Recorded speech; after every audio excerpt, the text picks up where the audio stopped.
ಕಾಲ ಬರುತ್ತೆ, ಕಾಲ ಬರುತ್ತೆ.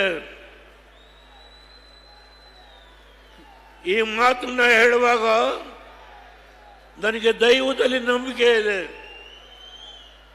ಕಾಲ ಬರುತ್ತೆ, ಕಾಯಿರಿ,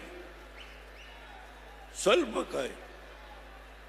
ಹಾಸನ ಜಿಲ್ಲೆಗೆ ಕುಮಾರಸ್ವಾಮಿ ಏನೇನು ಮಾಡಿದ್ರು ಅದನ್ನು ಯಾವ ರೀತಿ ಕೆಲವು ಅಭಿವೃದ್ಧಿ ಕಾರ್ಯಕ್ರಮಗಳಿಗೆ ಕಂಟಕ ಆಯಿತು ಅದೆಲ್ಲರ ವಿವರಣೆಯನ್ನು ನಾನು ಹೇಳಲಿಕ್ಕೆ ಹೋಗಲ್ಲ.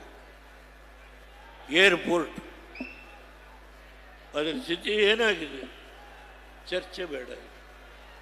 IIT 1080 ಕುಮಾರಸ್ವಾಮಿಯವರು ಅವ್ರ ಕಾಲದಲ್ಲಿ ನೋಟಿಫೈ ಮಾಡಿಸಿದ್ರು.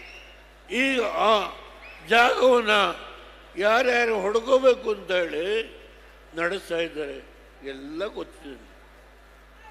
ಆದರೆ ಒಂದು ಮಾತನ್ನು ಹೇಳ್ತೇನೆ, ಏರ್ಪೋರ್ಟ್ ಜಾಗ ಗೊತ್ತಿದೆ ನಮಗೆ. ಆದರೆ ಒಂದು ಯಾವ ನರೇಂದ್ರ ಮೋದಿಯವರ ಬಗ್ಗೆ